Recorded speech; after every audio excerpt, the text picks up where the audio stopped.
بسیار درود و عرض احترامات هموطنان عزیزم که امیدوارم یکی شما خوب صحت سلامت و سربلند هم باشند.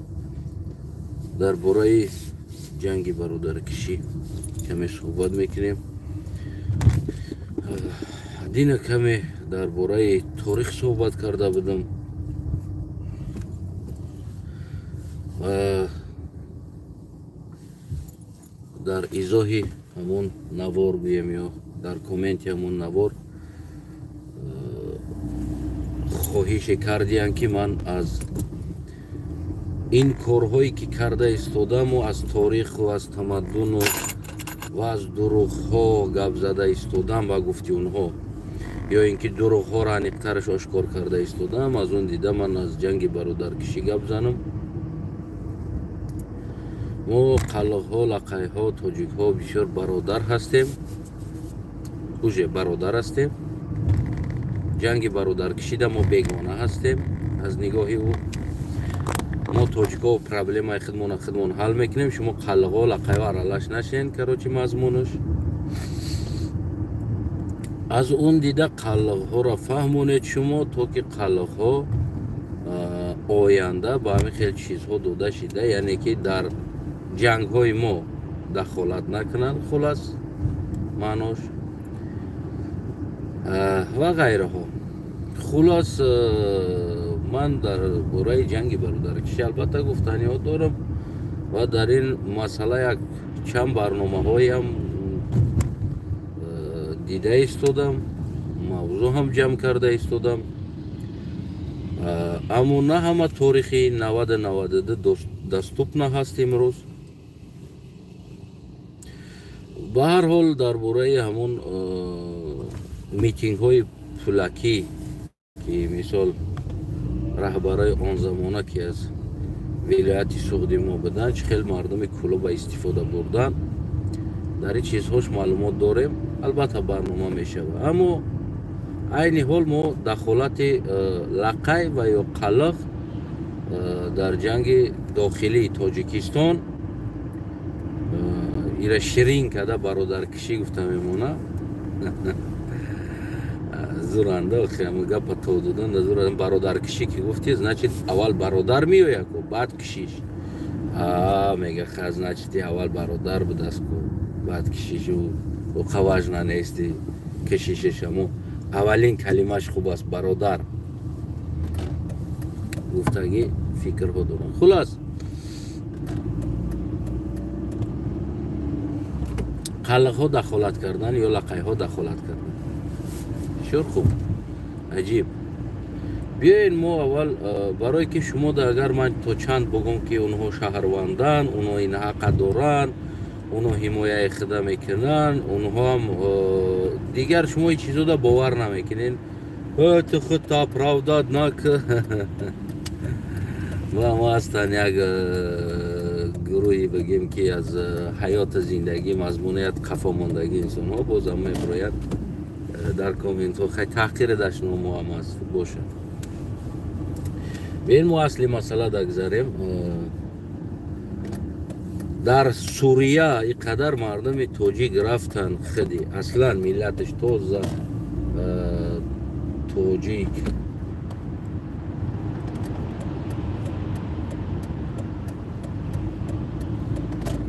یراق گرفتن و قدر مردم کشتن در اونجا. شما گفتن نتونستین که مثال نرد سوریه او را چیما میکشی و اصلا 10,000 کیلومتر دور است و منطقه و باتی یگان دخل نداره. یعنی این مسئله تا نیست، تا نباید دخالت کنی، مداخله نکن. چرا تو رفتی کشتی؟ گفته شما در این حالت میتونین بگین که شما خودتون قاتل عرب ها احساس کنین در همین حالت، یا قاتل کرد ها احساس کنین خودتون. کرد ها را با نام شیعه گفته رفته قدر کشتین، ولی دوام میکنه که انا صلاح الدین ایوبی این فورس است. صلاح الدین ایوبی که این بگیم کرد بود و همه ما شما را میدونیم ملتش کرد بودن شه و امروز کرد ها را شیعه گفته کشتین میتونین. گفته این اولین مثال اولین سوال بگیم. اون برادرهایی که برای من بعضا سوال ها را میتیم. خب سوال دیم، در داخل افغانستان 30 چند سال می شود، 40 سال می شود تاجیک ها در دست یراق دارند، برای حکومت به دست گرفتن ضد پشتو و ضد دیگر ضد اونها می جنگند. شما میتونید بگین که پس تاجیک ها دشمن افغان هستند، دشمن افغانستانی ها هستند. البته که کلمه را گفتن نمیتونین، خاطری که تاجیک است اگر در اوج خدایی نکرد قلق میبود، اگر یک کارا میکرد تمام بایرقچه را میگرفتین میدویدین میدون. در قلق در افغانستان تاجیک میکشه، فارس میکشه، قلق در تاجیکستان فارس میکشه. نمیتونین این کلمه را گفتن. ببینیم برادرای عزیزم، هموطنان بی نهایت گرامی، چرا سوال داده است که این همه قلق ها و بگیم لقای ها در جنگ داخلی مداخله کردند، دیگر قنقرات بدن، دیگر اقلیت های کم ها بدن. اون اقلیت های کم ها از اون جمله قرغز ها و از اون جمله دیگر ها مداخله نکردند در جنگ داخلی، بگیم که مداخله نکردند. بسیار یک سوال خوب است. در افغانستان صدها قوم دیگر هستند با نام ترکمان، دیگر نام ها دارن، بگیم که با نام لقای در افغانستان هست، با نام قلق هست در افغانستان. اگر که شما ایرا ندانین هست این قوم ها، خیلی همه از ترک ها بگیریم، اینا هم جدا هستن. اینا در افغانستان در یگان جنگ داخلی یا بیرونی یگان چی نمیکنه، مداخله نمیکنن. سبب چی گفته؟ اگر سوال باتی سبب اون که بسیار اقلیت های کم هستند در افغانستان، در یگان نقش قدرتی یگان چی نمیبازن و او قوای خیچون نمیدونن که توانایی مداخله ندارن در اونجا. در هر جا جنگ میشوه، یک کمبودی میشوه، یک چی میشوه، یعنی اقلیت هایی که زیاد هستن و مداخله میکنن. این را میفوره یا نمیفوره که اونو مداخله کنن یا نکنن میکنن. برای همون بگیم که این همون حالتی که در تاجیکستان هست، شیعه مداخله کردن، البته که این درست بود از نگاه تمام انسانیت، درست بود. برای چی؟ برای که اونو زیاد بدن. حاضر قلق خودش از میلیون زیاد است. عینی حال یکی هم ماهی را 700,000 نشان میتن، یکی از میلیون زیاد است. به هر حال تاجیکستان بفورا نفورا این چیزها را بگیم که کم کرده نشان میتن. خلاص یعنی 700,000 دهن شهوی کده بشینه و شما بیاین در منطقه های او یک دیگری تونه بکشین، با ایره باید بنامین که برادرکشی است. شما دخالت نکنین، ما خودمون میم در این منطقه ها جنگ میکنیم، بگیم که شما دخالت نکنین.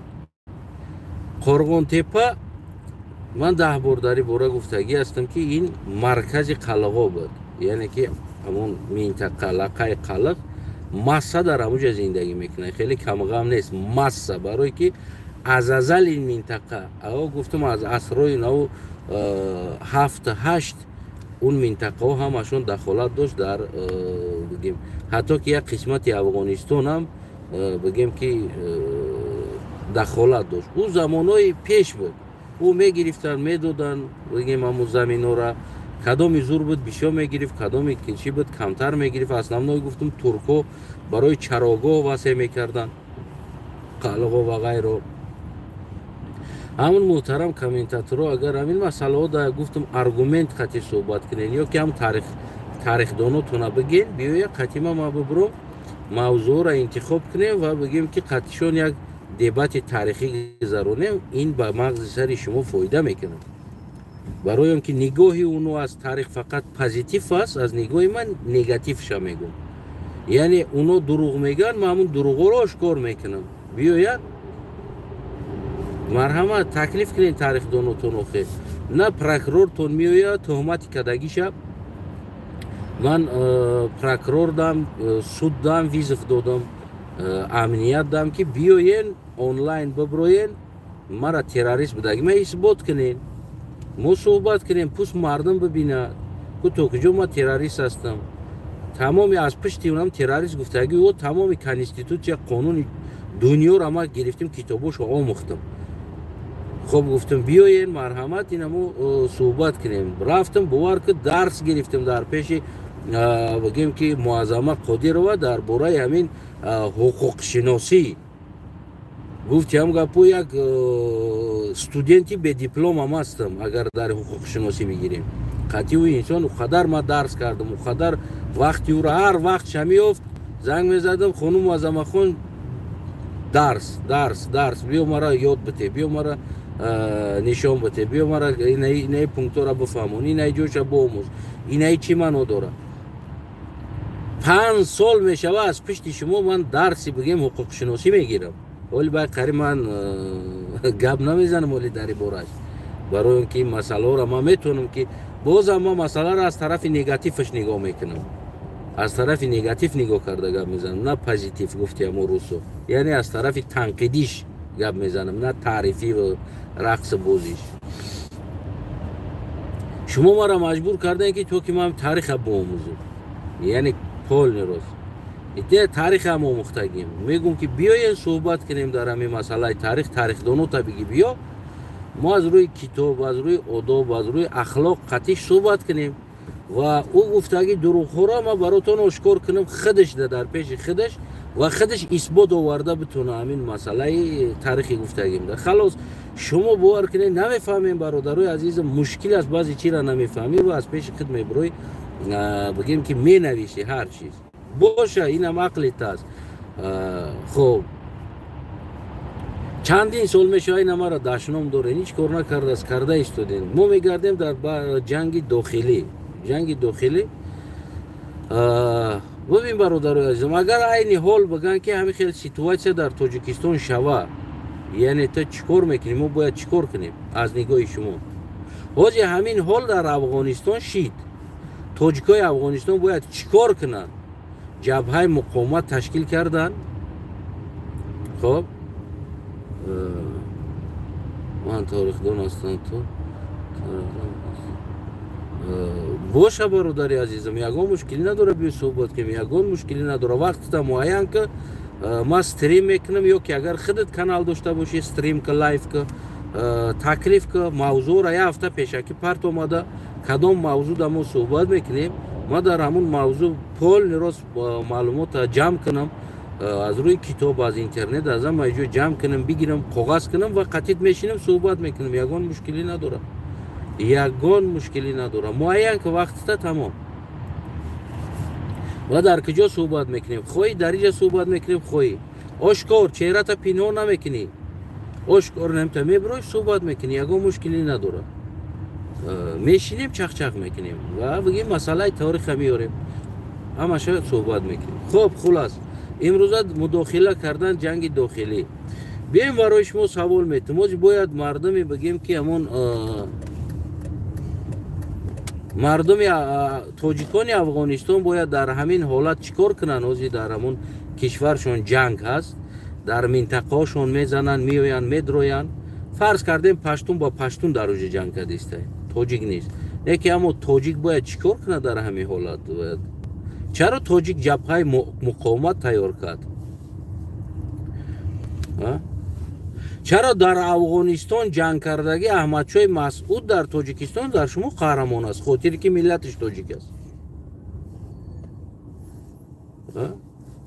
چرا حالی که ما نمیگیم دوستم قهرمان ما است؟ من که دوستم قهرمان قبول ندارم، با خدمت دوستم قهرمان قبیله و منطقه خودش است. همچون ترک زبان بگیم که من یک احترامش دارم، بینم سلام علیک میکنم، میشینم قطعش صحبت میکنم، یا پله چای میخورم، اما ما دوستم قهرمان خودم نمیدونم، برای که من قلقم. دوستم خیلی ازبک میگه دوستم از افغانستان است، ما از تاجیکستان هستیم، امروزه منطقه نام داره. خب برای چی شما احمدشاه را قهرمان خودتون میدونید؟ خاطری که ملتش تاجیک بدنش. چرا مردم ازبکستان دوستم قهرمان خودش نمیدونه؟ میگن قهرمانی همه جای خودش یک ازبک تبار قهرمانی افغانستان است. چرا در کوچه های تو سپاس علیکم سلام. چرا در کوچه های تاجیکستان بگیم در هم اجو در فوتبال کوتون احمدشاه مسعود میزنه قهرمانی ما میگن میگردن در کیم کجاها که از دست او میلیون زن و کودک دیگر انسان ها کشته شدن. چرا در ازبکستان یا در ترکمنستان یا من دوستم بگیم که چیشه صورتش عکسش در فوتبال کوم نمیزنه و نمیگردم دوستم قهرمانی ما خاطر که ترک زبان است. احمدشاه مسعود هم فارس زبان بود. برای چی آن کارهایی که شما میکنین براتون نرمال هست و فکر نمیکنین و کسی دیگر در یک جای دیگه کار کنه و برای شما تو حق مداخله نداری. من در وطن خودم ملت خدمه و بگیم توانایی دفاع دارم و دفاع میکنم. حاضی عینی حال اگر همه حالت شد باید من چیکار کنم؟ یا توصیه ما برای قلق لقای چی است؟ یک جا شدن و بگیم که جبهه خطون تشکیل کردن، حمایه خطون کردن که نباید در منطقه های شما کسی بیاید بدرویه و منطقه هایی که شما زندگی میکنید کسی نیاید ندرویه در اونجا. تمام کدام گوش همه خره و نمو او طرفی که تو زندگی نمیکنی در جای زندگی خودش برای گوش بخره. چی مشکلی هست در این چیز؟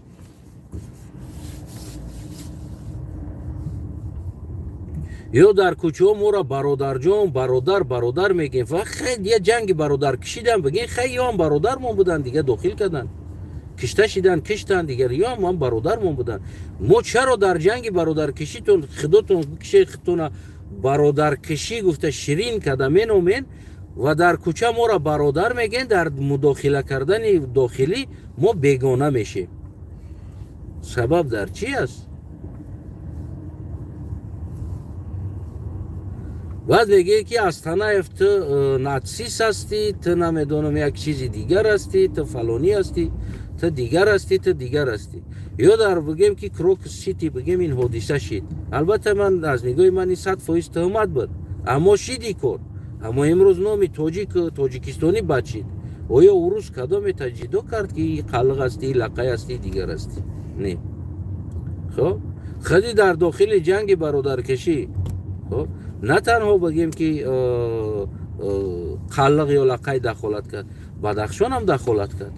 یعنی مردم پامیره از اون طرف. من بسیار دوستا رفیقا شناسا دارم که از جبهه بدن. خب این اولین چیز. بسیار میگن که ازبک‌ها اومدن ما را تیر و تانک ورتالیت قطعی کشتن. چرا شما از افغانستان آمدگی آدم را نمیگین که از افغانستان هم تاجیک‌ها اومدن این طرف کشتن که ایجاده؟ چرا افغانستان هم مداخله کرد یا نکرد؟ من اسباداش قطعی میگم شما در که چقدر افغانستان مداخله کرد در این جنگ، چقدر بگیم آدم ها اومدن با نام جهاد سر تاجیک جهاد کنی یا این دین او روز هم در سر تاجیک جهاد اعلان کردن. یعنی این چیز ایره کی کرده ایستاده است؟ تاجیک در سر تاجیک جهاد اعلان کرده ایستاده است.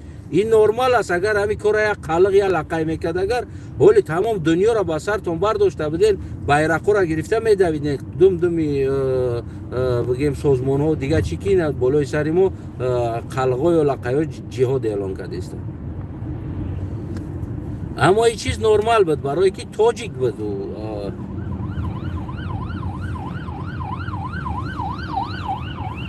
تاجیک بود و جهاد اعلان کرده هم خلاص. برای چی از فکر شما در آن منطقه که ما زندگی میکنیم شما از ما بالاتر حق دارید. یعنی که خاطری که اوجا را نامش تاجیکستان است شما هم حق دارید. لقای در اوجا حق نداره، قنگرات حق نداره، قلق حق نداره، لولیتابور حق نداره، دیگر انسان حق نداره. چرا این تفکر شما دارید؟ و در سخن میگین ما برادر جان هستیم، ما برابر حقوق هستیم در تاجیکستان، اما دیگر انسان حق نداره. همین چیزا را درست اول خودتون هم میگم که اول سوزن در خودت بزه و در کسی دیگر بزه. اما دکتری که خودش اوکول کرده نمیتونه و دیگه کس هم اوکول کرده نمیتونه. او دکتری است که خودش اوکول میکنه، میدونه در اومدن سوزنه. و من باید نصیحت کنم که این جنگ برادرکشی تاجیکا در ما دخالت نداشت، چرا ما مداخله کردیم؟ او جنگ در وطن شده است، ما باید مداخله میکردیم. پس شما چرا در افغانستان مداخله دارین؟ تا امروز دارین مداخله میکنین، چرا این کارا میکنین؟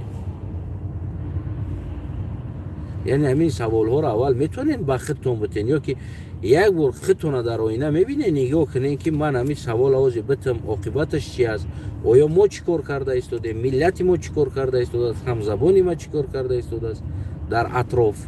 اول همین چیزا رو یک بار ببینین، بعد از این سوالا بگیم که بگردونین بتین. لقای حق داشت در داخلی برای که آتش در وطنش سوخته ایستاده است که در اونجا فرزند، پدر، مادر، اولاد، اجدادش زندگی میکنه و حق داره عراق بگیره دفاع کنه منطقه‌ش. او حق داره و علاوه خاموش کردن در بدروی دخالت کنه که او علاوه خاموش شود. این یگان جنایت نیست. خالی که این جنگ کلی ما نکرده بدهیم، ولی ما گفتیم گپا میدان برآمده و دو طرف جنگ نکرده بدهیم، ولی که خودتون بین خودتون جنگ سر کردین. اما ما که در اینجا قربانی شدیم، در جای بگین که اینا هم قربانی شدن در بیعقلی ما، در جنگ ما اقلیت های کم در اینجا قربانی شدن رفتن. این چیز نرمال است. در خدمت ابلا و میکنه کوچه به کوچه فرزندای قلق لقه اثر میکنین میگیرین میبرین خدمت، این نرمال است. بسیار بگیم که نرمال خوب است. اما در یگان جای کار وظیفه یگان جا دوام آمد، اگر دیپوتات شوی شود دیگه چی شود، یگان وظیفه ده نه ملتت قلق ای نمیشود. چرا ملتش قلق در خدمت هم نمیشود؟ بگین ایران چرا بگین ایران ملتش لقه است در خدمت نمیشود، ما خود ما خدمت میکنیم. خب چرا در جای ها جدا میکنین انسان ها را؟ یعنی این چیزها را شما به نظر بگیرید.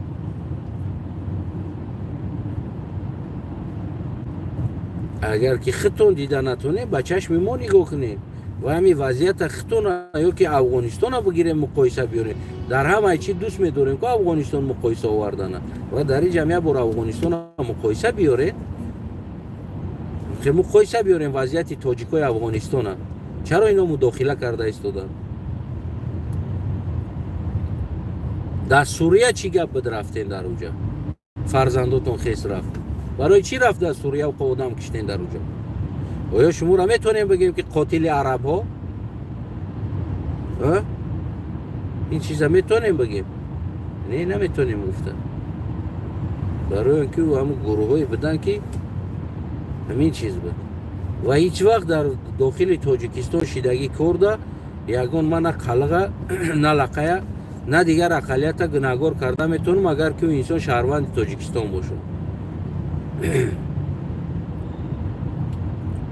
او این حق داره برای وطنش بجنگه، فرق نداره کی پروتیفیکی می جنگه. کدامی که در وطن اغوا انداخت، جنگ انداخت، نارام کرد جای زندگی او را، و حق داره دفاع کنه زندگیشه. در اینجا یگان جنایت نیست، یگان جای جنایت نیست و آینده هم اگر این چیز شوه این چیز تکرار می شوه. شاید آینده تکتیک تکرار بود دیگه خیلی شوه.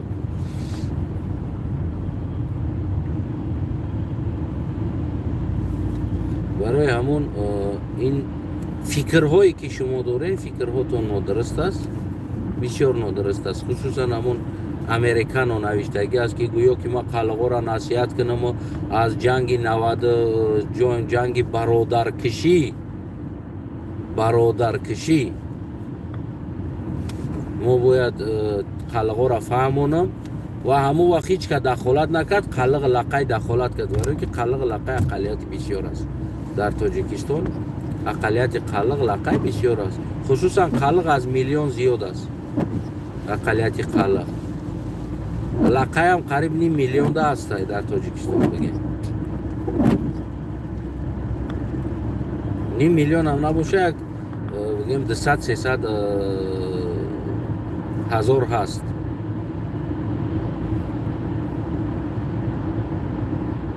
برای همو بگیم که این سوال هاتون یا که نمیدونم این سخناتون جوابش بود و پیش از او یک جایی را که یک آدم گناهگار کردن میخواهین کوشش میکنین گناه را در کلای بزنین یا در کلای بزنین اولو طرفتون نگاه کنین. ما فکتو دارم که چقدر افغانستان جهاد آمده بودن سال 90-91 با نام جهاد دفاع اسلام ضد کفر جنگیدن بگیم همون زمانه حزب نهضت اسلام آدم آوردگی بود، یعنی یاردم آمده بودن با حزب نهضت اسلام در از ایران آمده بود، خصوصا فارس زبان ها این آمده بود، نه تنها فارس زبان ها بلکه ترک زبان ها هم بودن که اون زمان آورده بودنش، از اونجا آمده بودن جهاد آمده بودن، بالای سر تاجیکستانی ها آمدن جهاد کرده بودن. چقدر بگیم در درون جویکای پومیدور و چقدر در بالای چایله ها و چقدر در کم تای درخت ها و در میدان ها بگیم که هم تا مرده رفته بودن، چقدر حال زنده گشته رفتگیش چند قدر است که از برای تاجیکستان جهاد آمدگی بودن جوانای همون زمانه افغانستان. فقط در جمع نگاتیو تا میتین ازبک اومده بود، ازبک کشته بود، ازبک ها جنگ داخته بودن، ازبک ها کردن خودتون ریدگی را در کنی ازبک شکیده ایستادین ده گویا که شما را ازبک ها اومدن جنگ داختن. اون زمان ازبک هم با خودش آوره بود، دیگر هم با خودش آوره بود، اما اگر که خونه همسایت بسوزه خاموش کنی میره. این اولین چیزی است، نه درتی.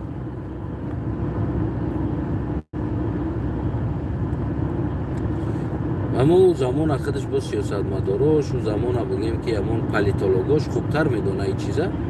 اما تا کجا من معلومات دارم، تا کجا من فکت هایی که بگیم که دارم و شاهداش هم دارم که چقدر بگیم درون جویکا در خیلی همین قرغن بگیم مردای همون بگیم که چیا خواه بودن، همون شهروندای جمهوری افغانستان چقدر خواه بودن. برای اما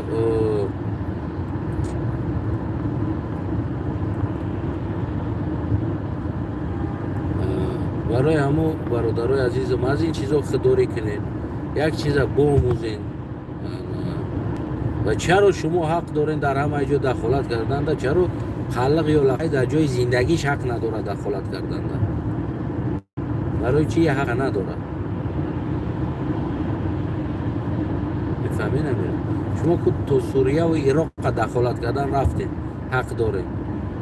نمیدونم این خوب مثال گیرم پرینسیپ های دینی شما باشه، این نمیدونم پرینسیپ های دیگه شما باشه، اما چرا پرینسیپ های شما را اجازه میته رفته در عراق و در فلان جا دخالت کنید، اما پرینسیپ انسانی ما در وطن خودمان جایزی است که خودمان حمایت کردن در اجازه نمیداده بده،